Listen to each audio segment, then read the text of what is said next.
Hello, everyone. Welcome to the 21 Hats podcast. I'm your host, Lauren Feldman. This week, we bring you what we're calling an Entrepreneurial Fish Bowl with Chris Hutchinson.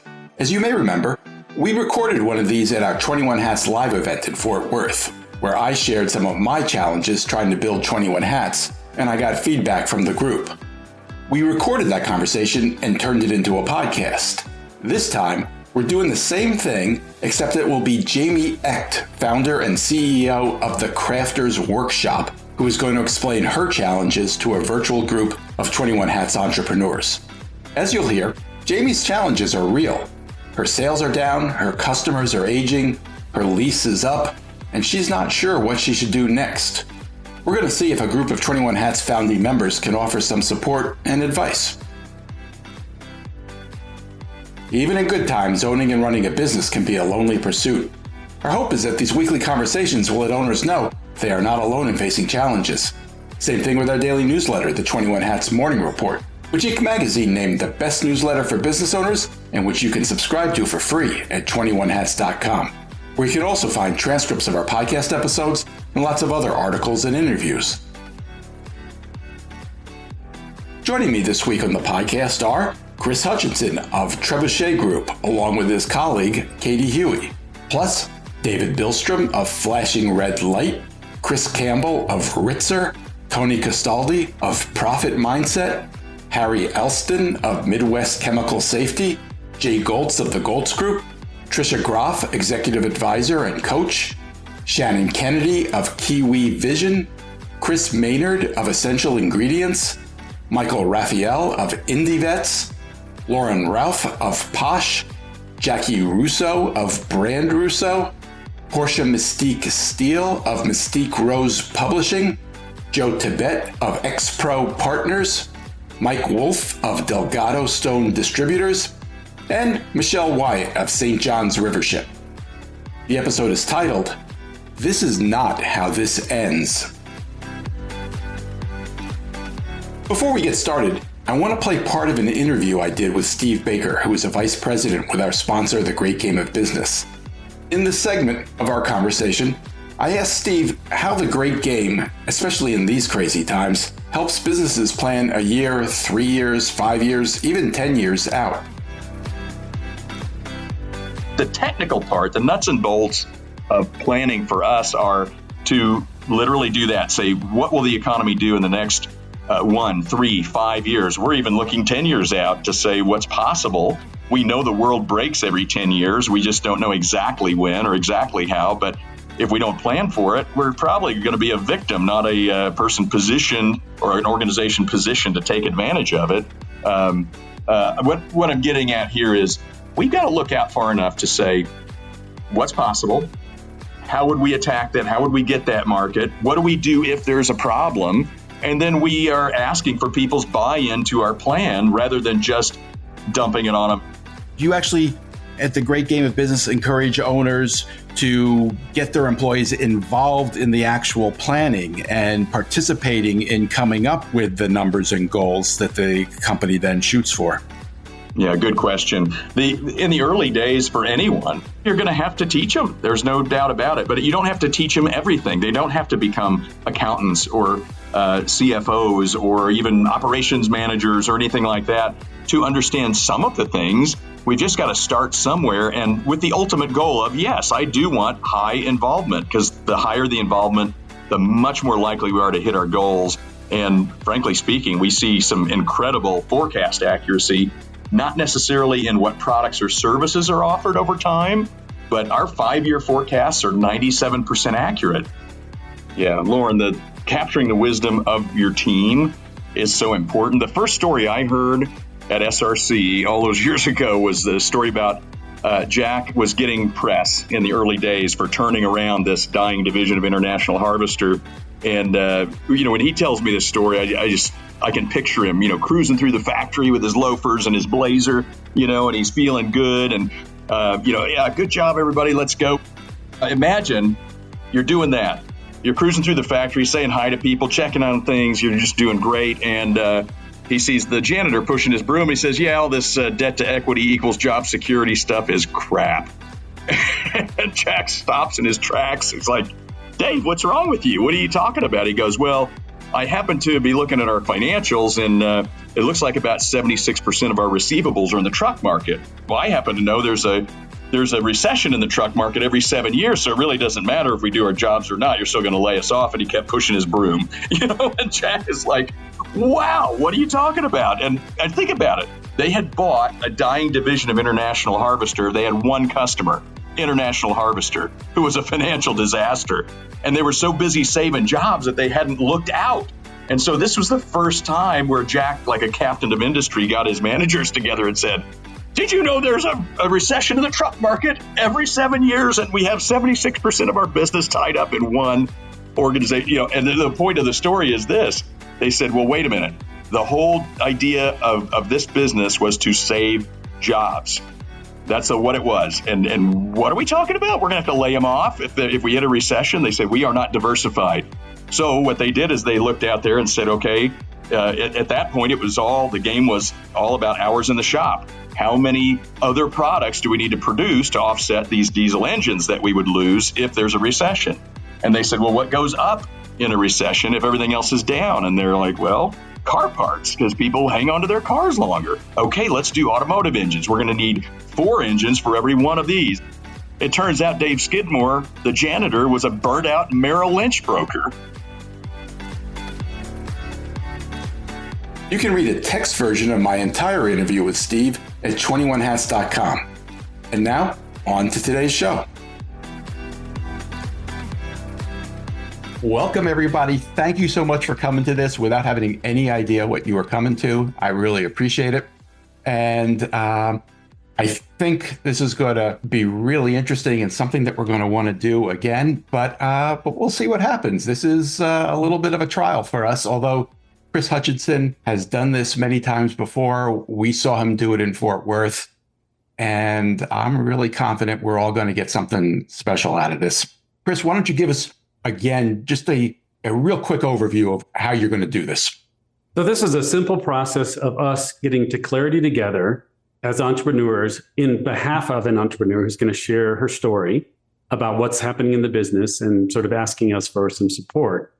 So we're going to first have a process where we listen to our entrepreneur. You're going to do the interview. We're going to capture some of that context. And then all of us will be invited to step up to the microphone, as it were, say their name and business, and offer a question, an open-ended question. Not one like, don't you want to try X? It's more understanding what's happening together. I get to moderate that. And then once we have those answers, the entrepreneur will look at those and say, I want advice around this piece. It's come out that this is kind of an important part. It's the nugget. And then we're going to go into breakouts so that we can, in small groups, come up with a next step, a cautionary step, or a success tip. Those will all be collected. We'll do some magic behind the scenes. And then each of those folks that have the most question will come up to the mic again, share those. And that'll help our entrepreneur at the end. Hopefully 1 to 3 pieces of that advice is just stellar, and we'll help them commit to that and support them. All right, so let's get going. I'm delighted to introduce our guest of honor, Jaime Echt. Jaime, tell us where you are and what you do. I am in Elmsford, New York, which is just north of New York City. I own the Crafters Workshop. We've been in business 27 years. I am the founder and CEO. We manufacture, design, distribute arts and crafts supplies, specifically stencils and mixed media products. And you've been in business for a while. Take us back. How did you come to start the business?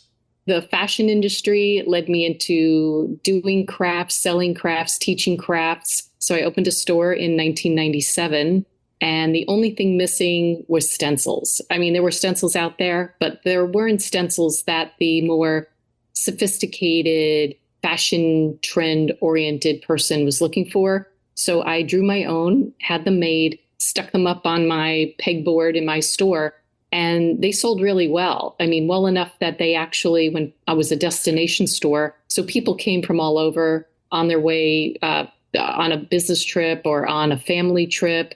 And then my stencils would end up in Florida, California, the UK, Canada. And I'd get calls from other stores asking if I could sell them my stencils, which I thought, sure, I can do that.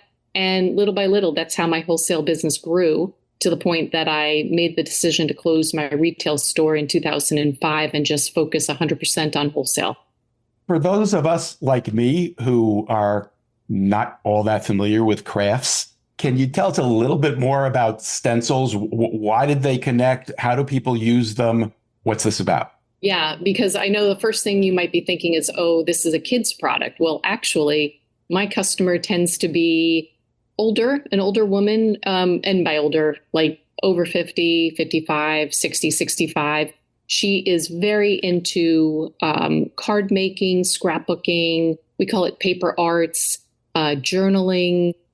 She might be dabbling in mixed media. I have crossed over into the fine arts area where artists are using stencils to add texture, background designs. These are very pretty stencils that help people who aren't necessarily artistic feel creative. You know, even for myself, if I want to draw a lovely tree, it's going to take me 8 or 9 tries. And if I already have this beautiful background and I don't want to ruin it, I want to be able to put a stencil on top and go, oh, that's right where I want that tree. And I can trace it. I can put some of our modeling pastes. We have our own particular paste called Stencil Butter. We have 43 colors now. And these are dimensional colors that don't leak underneath the stencil. So it's definitely a finer craft, if you want to call it that. And it's definitely geared currently for a more mature audience, somebody who has time and a little bit of money. She might be a nurse, a nursing assistant, a teacher, a teacher's assistant. So big chunks of time off. And some extra spending money to spend on herself. You told us that you initially had a retail store, but you closed that after a while, correct? I did. It was, in New York, it's very competitive, and we were open 7 days a week. I opened with a 2.5-year-old, and soon after that, I had a newborn after that. So doing a 7-day-a-week gig with 2 little kids who were with me the entire time. I was in a marriage that wasn't the most supportive, let's say. So they were always with me. I ran 30 classes a month out of my store. Some of them I even taught, and then running this wholesale business on top of it. Oh, and I had an 82-year-old father-in-law who lived with us, who was in a wheelchair and on dialysis. So I kind of had to look at my life and see what was working and what wasn't. Had to stick with the marriage for a little while, but the retail business, I think, was taking the most out of me. And I'd learned a lot from it that I could apply to my wholesale business. More than you asked for. No, not at all. When would you say the business was at its peak? What were the best days? Yeah, I would say 2012, 13, 14, it was amazing. And I would say, looking back, the reason is that we owned the stencil arena. We were the only ones making very unique stencils. And that was still what we predominantly do, and we were known for that. But little by little, other people would add stencils onto, they made rubber stamps. And we do stencils too. Let's say we make papers, beautiful printed papers. Oh, and we make stencils too. I do make stencils for some of those people. So I do OEM, and therefore I get a little piece of that pie, which is great. But little by little, all the Me Too's coming in and also making stencils started nibbling away at the piece of the pie that we had, even though the pie was probably big and getting bigger. Can you give us a sense of how big the business was at its peak? Under 2 million, but close. And how many employees did you have at that point? At least a dozen. We manufacture in the United States and we assemble right in Elmsford. So all the assembly, the shipping, the billing, everything happens out of our warehouse office. So now, if you would bring us up to date, where do things stand now? How's it going? So I track my sales in 12-month increments. So that kind of takes out seasonality. We had some really, really positive months, years during the pandemic. I mean, I know a lot of people suffered, but people were home and they were kind of getting in touch with the things that brought them peace and made them happy. and crafting was one of those things. So we did well. I totally understood that this was, it was going to be here and then it could be gone, but I was hoping we wouldn't lose ground. But unfortunately, I feel like we've lost more ground as people travel more and aren't going back as much to their hobbies. But I'm also hearing that people are feeling very, very concerned about the money they're spending at the gas pump and the money they're spending at the supermarket. So I've seen a real dip. I was hoping that our trade show, the art trade show in April, was going to give us the shot in the arm that it normally gives us. It's always been a good place to kind of get that boost. You see a little dip before a trade show as people save up money waiting for those great deals. And then the trade show comes and people are like, here I am. But it wasn't that same flurry of orders or the kind of orders that we're used to. My distributors, numbers 1 and numbers 2 customers also, I'm not seeing as much from them. And they too are now getting into the space that I'm in.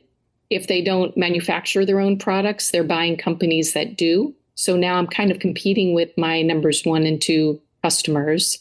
Numbers 3 and 4 are direct mail companies, and they also have their own lines that I compete with. So the marketplace is definitely, it's changing. And I'm not getting those nice bumps that I used to get. You mentioned that the age of your customers might be a little higher than we anticipated. Is that a cause for concern on your part? I feel like that's more of a long-term concern, but it's still, I used to say that my customers might be 55 to 70, and now she's definitely mid 60s, getting close to 80. And, God willing, they all live to be 100. But the reality is, I'm thinking of the basic things like arthritis. Arthritis could be a big killer of doing handcrafts, being able to have that dexterity. I do come out with products that make holding things a little bit easier. I have a line of brushes that are nice and chunky and easy to hold, have good balance. So I'm addressing that. But I'll jump ahead with what people are probably thinking is currently my customers are like Linda, Susan, Barbara, Debbie, and I need to get in touch with Nicole, Danielle, Emma. I need to find my younger consumers. I need to figure out what she wants and how my needs and my abilities can fill those needs. Before I turn this over to Chris and we open it up, one last question. I think you have some concerns about your location where you do all of the magic. Tell us about that. Well, my 5-year lease is coming to a close. And this is New York. We have something called triple net leases that maybe some of you lovingly know as well. I pay for everything except like if the roof caved in. And so it's all on me. And I even pay the property taxes, the insurance, everything. So it's a hefty lease, which I moved here in the pandemic and things were looking good. And I thought, this is where we're going to be. I'm rethinking that. I've got 5,500 square feet. We came from a very small area, and so we can do a lot with very little. I have, an amazing bay door that allows us to bring in pallets, which we often do. So I'm at that kind of crossroads of, do I stay here? How much can I renegotiate on my lease? What does the market look like out there? Oh, I'm also talking with somebody about subletting, but subletting, they're only as good as the month they're there. Maybe the subletter will leave, or do I move? Which we are in an old, densely populated area north of New York City. There's no sprawl. So what is what is. Nothing new is building up. So I've got to work with what is in the marketplace, which of course I'm going to be looking. So that's my challenge for the next probably 3 months is, should I stay or should I go? Chris? Okay. Well, I'm sure many of you already have a complete business plan and all the things that Jaime has to do just sketched out on a piece of paper next to you. This is actually a time when I want you to hold off on that entrepreneurial action button. And what we need to do, ideally together, people will raise their hand. They can do it formally or informally. And I'll call on folks. You'll see your name and your business. And then to share an open-ended question. Open-ended questions don't start off with like, well, what about doing X? That is not an open-ended question. Shouldn't you try X or Y? That is not a question either. Those are all solutions in disguise. So push the solutions off. This is the, what do we need to know? So those questions usually start with, they're not answerable by yes and no. That's one thing. So if it's a yes, no answer, I'm probably going to ask you to shift the question. Why doesn't really help, because asking, it's kind of a blame. When my parents would say, why did you drop the milk? If I said gravity, they would not have been happy, right? That technically is the correct answer, but, it's slippery. So try not to ask a why question. Really great questions start with how much, or what? How much is this an issue? What's this thing about here? So remember, this is not answering the question. This is trying to figure out how to help Jaime. So I have a couple people in line. That's great. And I'm looking forward to it. So I'll go ahead and call on you. Remember, name and your business, your organization, and then share your questions. Michelle, would you start us off? Can you describe the customization for stencils that you currently offer the marketplace, please?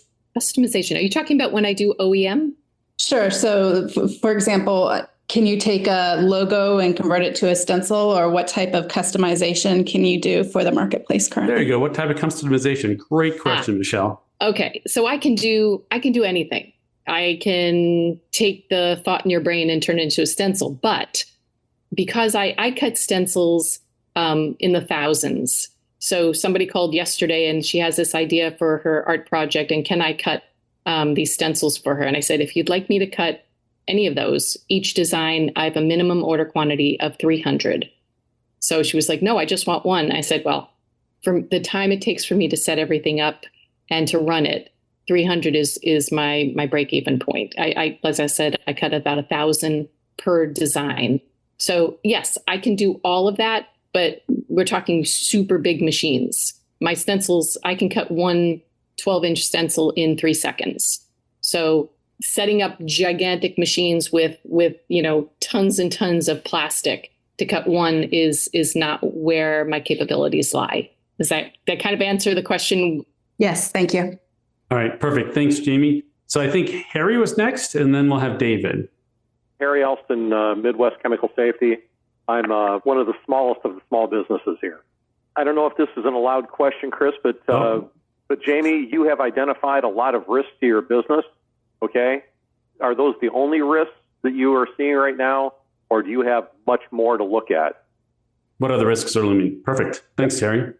I would say my risks are myself, that I do much of the things that are required, although I do have a book that tells everybody what I do and how I do it, but that's still a risk. Another risk is that I have 2 very big distributors who make up a large portion of my overall sales. If something happens to them, for instance, one went through a sale a couple of years ago that nobody knew about, and they fell off the face of the earth for a while. That was scary. So that's definitely a risk. Another risk, I would say, is stencils can be made in China. I find my stencils made by Chinese manufacturers all the time. So there's a very low entry to this, and people steal designs all the time. So that's easy enough to do. That's another risk. Let me think what other, I'm sure I have plenty. Feel free to add to it.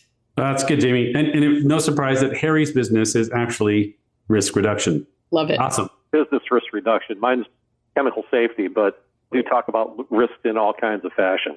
Absolutely. Thank you. So David, we'll go to you next, and then we'll go to Mike. Thanks.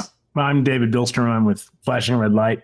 So can you educate us? Can you teach us about your margins relative to the distributors, the DTC that you might have, and the kissing cousin, the pricing of the relative stuff? I'm particularly interested in the OEM pricing. Good questions. My profit margin is good. So I have my retail price, my B2C, which is actually when I sell on my Shopify site, it's a little bit higher. And my thought is that I don't want to be competing head to head with the retailers who are my bread and butter. So if something sells for $10 MSRP, I might have it on my Shopify site for $11. And I don't typically do free shipping like many of my customers, my independent store owners do. So that's my B2C, which is very nice. I also didn't mention I sell into Amazon. And I did a look at what my Amazon, because Amazon takes a lot. When I distill it down, what I take from Amazon is the equivalent of what I take home when I sell to one of my distributors. And my distributors, where if MSRP is up here, wholesale is half of that. And then my distributors get between 25 and 30% or some deal close to that off of that. And when I do that, I still have a decent margin, 30% of a margin when I'm selling to my distributors, 40 when I'm selling to an independent.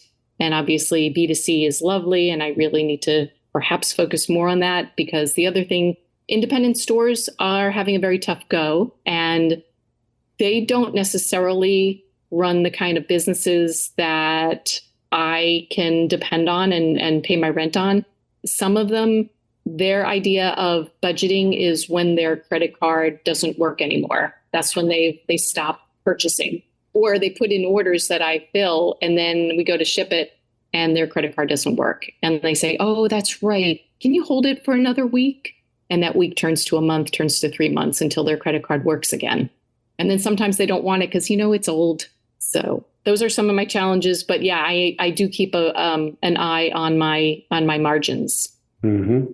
Thank you. Great question. Great answer. Mike Wolf, go to you next. And then we've got another Michael here. Thank you. Yep. Mike Wolf from Delgado Stone Distributors, just up the road in Brookfield, Connecticut. Nice to meet someone local, Jamie. I had a question, not being familiar with the industry. What type of material do you use to make the stencils? And where does that material come from? It's polyethyl it's PET. It's a hazy polyester. And it ultimately comes from China, but it goes through a lot of iterations. It has to go to a fabricator and a something else to be cut down to the sizes that eventually can be used and put through a machine. Okay, thanks. Michael, go ahead. Hi. Hey, Jamie. I'm Michael Raphael, IndieVet's company I'm at. My question is around kind of like brand and competitors, and how do you differentiate yourself from the rest of the groups out there? That's a really good question. Let's see. Well, our tagline used to be, we're the nice guys. Not that there were not nice guys, but because we are, I say, recovering retailers, we get the whole lifestyle of a retailer and how you're putting in orders at 2 a.m. and you're juggling family life and you've got customers in and out all day long, kind of like Cheers. So we do understand what the retailer goes through. We try to make our minimums easy for them to place orders frequently. We also turn around our orders very quickly. That's super important to us, where other companies may sit on them for a while. What else? We are thoughtful, both in the way that we work with our partners, but we're also thoughtful in that if we think of something that might help one of our partners, we will be proactive and say, hey, we threw this in for you. I saw you were doing this and we had a sample. Hope this helps. Or, hey, did you happen to see this on YouTube? I see you bought this and this. Here's a link. So I guess it's relationship building. But the flip side, the more tangible side, is we have really great designs. And I feel that I produce things that I know that I would want to carry in a store. It's not just what I think you should carry. I really get into the mindset of who our consumer is and what she wants. And I think that's one of my strengths. Okay, we have Chris, a quick question, and then Lauren, and then we need to shift to having people think about how to support Jamie in the situation. Christopher. Hey, guys. Yeah, curious, Jamie, you talked about potentially a move. I'm just curious if that's just strictly limited to a local move, or are you open to a kind of a big move like you geographically, the business geographically? What's that box look like? Very good question. And I've thought it over and over. I mean, we are in a super expensive part of the world. No joke. And I have run the numbers, like what would it look like to move to Missouri? What would it look like to move way upstate New York? And the the dollars would be cheaper, and some parts of the Midwest would be great for a lot of my customers, shipping wise, shipping times. But the truth is, I have amazing, amazing employees here. And it's been 27 years of finding people who play well together, who care. We all bought some lottery tickets a few months back, and they all on their own. Somebody asked in the family, like, "What will you do? So you're going to quit, Mom?" And she said, "I don't think I wouldn't quit. I think I'll take Monday off." And and the other employee was like, "Yeah, that's what I was thinking. I would take Monday off if we won the $1 billion lottery." Those are my folks. So I am going to stick right here in expensive New York, someplace safe. We moved only 5 years ago after being in the same place 23 years. And that was because an illicit massage parlor moved upstairs, which made it a little bit difficult. So safety is super important. And keeping my amazing employees comfortable and safe is very important. So we will be sticking in this 10, 15-mile radius of very expensive rentals, and maybe buy something. I'm going to go to Lauren, and then we need to shift to the groups. Jimmy, I just wanted to ask you, you've told us you've been doing this for a while now. You've obviously had some ups and downs. Could you just give us a sense of where your head's at? Are you excited? Are you eager to try to rethink aspects of the business? Are you feeling burned out? What are you feeling? Oh, that's a very good question. So I'm in my mid-50s, and I am not burnt out. I certainly know what that feels like. This is not that. I feel like I am baffled and perplexed. When I'm kept up at night, it's because I'm trying to think my way through this. And I probably didn't just say forcefully enough. I mean, I'm at the point where I am using my savings, my line of credit. I am no longer bringing in the dollars that support my monthly nut. And we are very, very scrappy. There's not a whole lot of fat here. So for me to get to that point is very worrisome.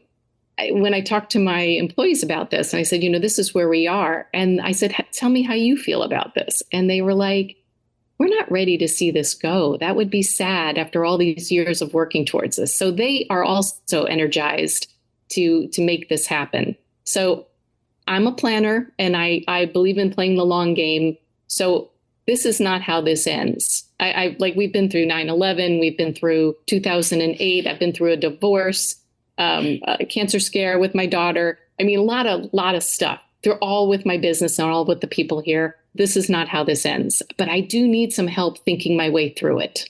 Perfect. That is a perfect segue. Thank you, Jamie. So what we'd really like from you is to narrow the scope on what the advice you'd like is. So you've got all these experts here. What's the thing that you'd really like them to focus on to give you a next step, a caution, or a success tip around?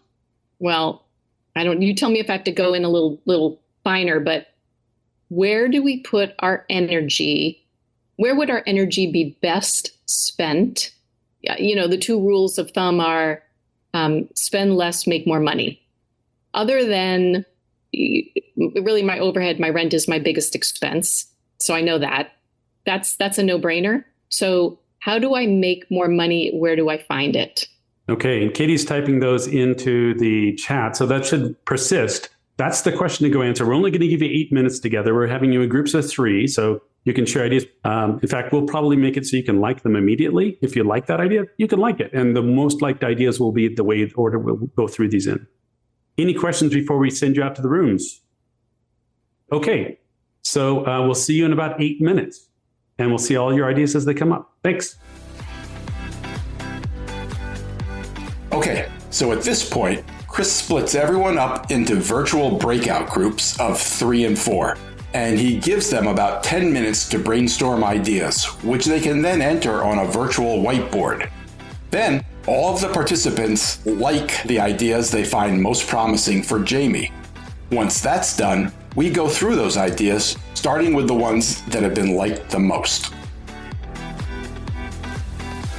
All right, so thank you all for your brilliant ideas. The idea here is go into the ideas. You only can like them once. If you like them twice, it unlikes it.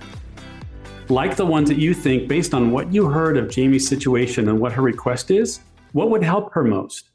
What would really help her in her search for where should her energy be best spent, and how does she make more money, and where does she find it? If there's a duplicate in there, I think people are pretty good about deduplicating, but you can like both. That's fine, or the one that's most effective, and you can like your own idea.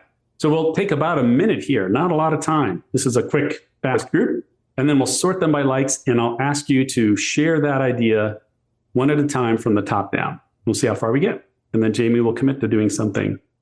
Okay, are we ready to go through these? This is a horse race. If somebody starts liking when it moves up, we'll get to it, right? But it looks like the first one is brand ambassadors on TikTok. If you could just say your name and your company and just share that idea, and if there's a little bit more information, great. And we're just going to go through these one by one. So who's brand ambassador? So that was me, Shannon, and Henry. We kind of came up with that. So hi guys, Portia Mystique Steele, owner of Mystique Rose Publishing. Publish books for business owners.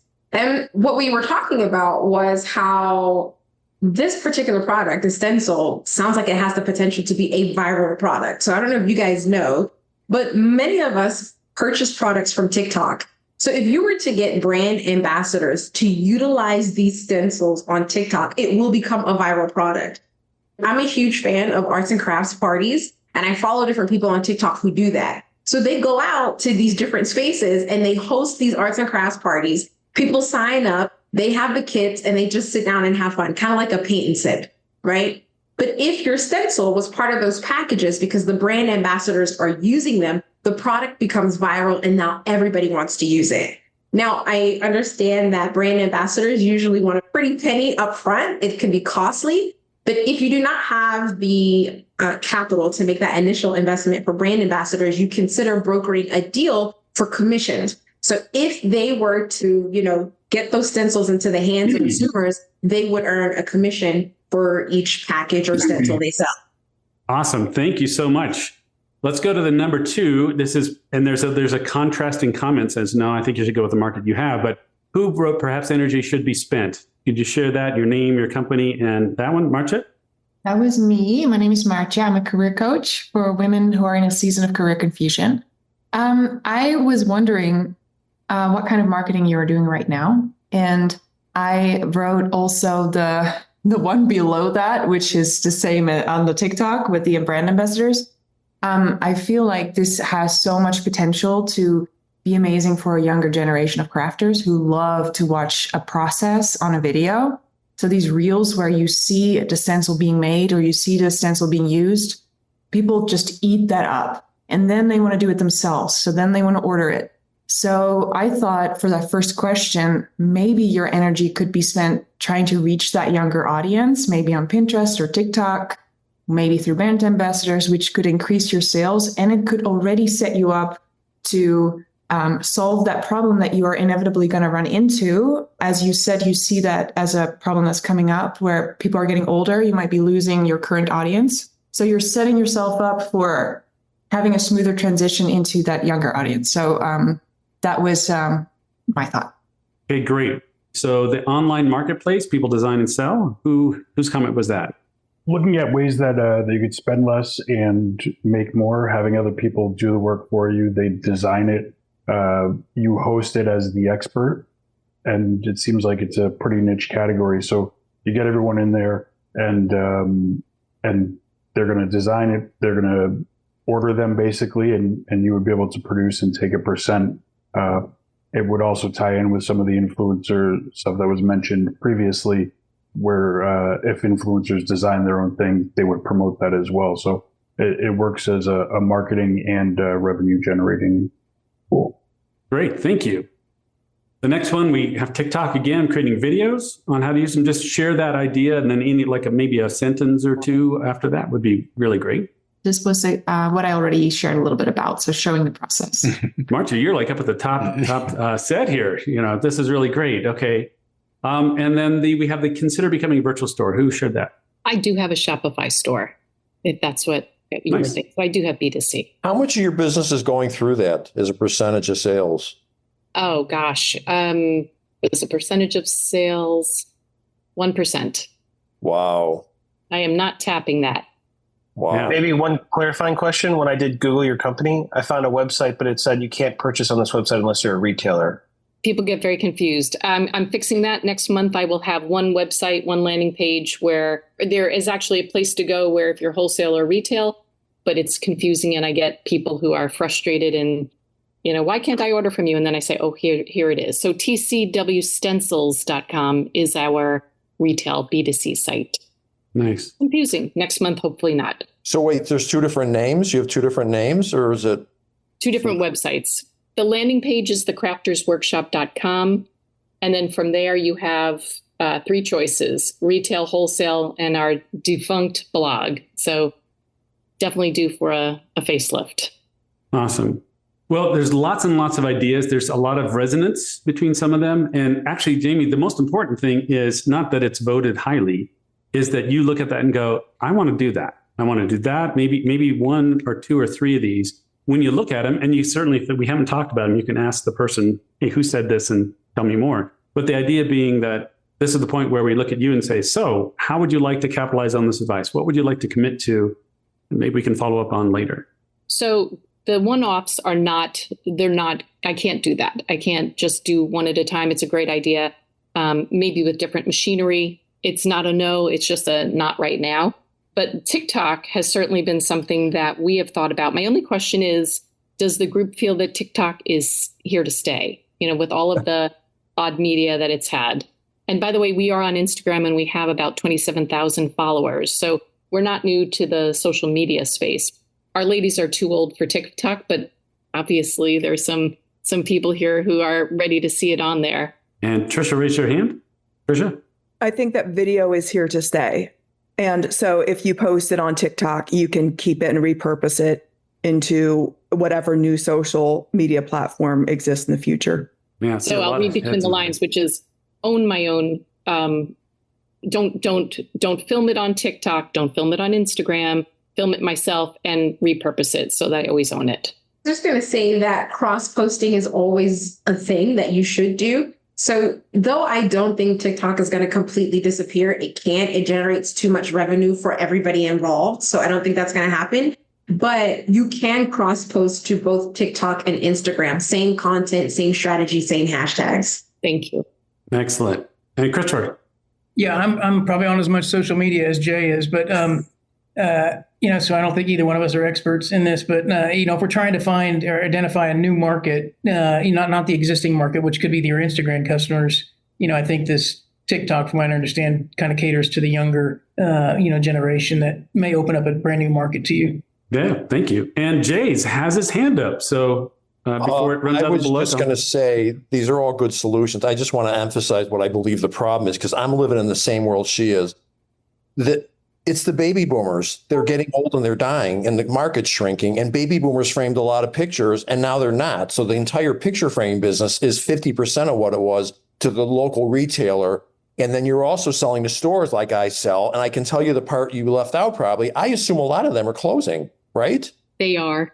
Right. So my whole point is you need to evolve. And these were all good suggestions of figuring out going after this different market, because that other market is it's going off into the horizon and we can't be in denial. And I'm in the same spot you are, and I'm making adjustments, but I also, God, you use the same words I do. I'm not going out like it. I ain't going out either. We're not going anywhere. We're going to be around in 10 years because Lauren needs us to be around, and we got to do this for Lauren. And there is a way out of this. And this is about evolving and getting into the new market, because you clearly have some unique things that people like. The difference between my business and your business is one stark difference. I got my retail business and I got my wholesale, and they've got nothing to do with each other. I buy from the same sources, but the names are completely separate. I think you've got some brand confusion with having two different similar. I think you need to separate those two things, because the retailers aren't going to like that you're going straight to retail, and then some of the customers buying retail aren't going to like the idea. They know they're paying twice the price. So I think it's worth thinking about separating the two websites. Thank you, Jay. There's also some great comments in the chat as well. I see. Yeah, so there's also really good advice. And I guess, what would you like us to hold you accountable to or responsible for, Jaime, to support you in this? And then we'll just turn it back to Lauren. Before you answer that, Jaime, Chris, is there anything you saw in the chat that you think we should surface? Well, there was one that Tricia said about, it seems like the market, it went from being specialty, became commodity. So how do you want to be specialty again? There was a couple of people like that. And they were some other points around, I think that was the main point. Oh, there's just a lot of well wishes and seeing you're in the right place. Thanks for asking for advice. Good luck. All right. Then before, Jamie, you answer Chris's question, does anybody feel like we missed something here? Is there an important point that was listed that we didn't get to? One last chance. I'm just married to mine. Jamie, like sometimes I see people doing incremental changes or I do it myself versus what's really going to shift this equation. And so when you're looking through this, that like what would really be game changing for you versus a lot of ideas that might move the needle a little bit, but really not flip it so that you have the buffer you need to evolve. Is there something you see on there that seems like a shiny ball that's not going to do a lot and I should be cautious about? Sure. That was great. Thank you for putting me on the spot. Yeah. Okay. Earlier in the conversation, you mentioned that you want to keep the, I don't know if it's a shiny ball or not, but you mentioned your current rental space and you're like, I want to stay here. I want to keep my workers. And then you were talking, it was just a phrase that you said, you're like, maybe I should buy the property. What I don't know is if you reduce those expenses, how much does that change the game? It might be significant or not. I don't have that, but you know your numbers. Exactly. And it's funny, that's exactly where my head has been in these past couple of weeks. And you're 100% correct. Even if I reduced my rent by a few $1,000s, that's not going to make it. It's just like, I'm just bleeding a little bit less. It's got to be bigger changes. Wait, I got one important thing. Can I say one? Quickly, Jay, real quick. Well, okay. This is painful, entrepreneur. The question is, are you sure you don't need to lay some people off? Because that's a harsh reality I've laid a few people off. I haven't done it in years. You don't want to keep your employees and you're a nice person, I'm sure. And we all want, but like, if your business is off, are you dealing with that? Are you sure you don't have too many people? I already have taken that step. So we are all cross-trained and lean. So yeah. Excellent. Okay. Awesome. Good entrepreneuring. All right. I think that's it. I'm not sure we get a solid commitment out of Jamie, but I'm just going to hand it to Lauren and let him wrap. Wait, go back to where I interrupted. I didn't let her answer your question. So okay. What would you like to commit to, Jamie? I'm going to commit to getting my rear end on TikTok because I think it's a little bit of a shiny ball, but it also is the first step into that universe. Awesome. Thank you so much, Jamie, for your vulnerability, for everybody's thoughts and consideration, and a lot of really, just people listening to each other. Some people would offer things and everybody would nod their heads like, yep. A lot of love here. A lot of love. A lot of care, a lot of experience and shared scars, I'm sure, as well. Lauren, back to you to wrap us up. I just want to thank everybody, especially Jamie. I very much hope you got something out of it. And I hope you'll come back and tell us, what you decided to do and how it worked out. Wait, don't leave yet. If you have a question or a comment that you'd like the 21 Hats owners to address, send it to me by replying to your morning report or by email at lauren@21hats.com. That's LOREN@21hats.com. Do it now before you forget. And don't be afraid to tell Jay what you really think. He can take it. And if you got something out of this conversation, help us reach more business owners. Tell a friend. Subscribe and review us wherever you get your podcasts. Follow us on Twitter. Subscribe to the Morning Report at 21hats.com. This episode was produced by Jess Thuberon, founder of Blank Word Productions. Okay, now you can leave. Thanks for listening, everyone.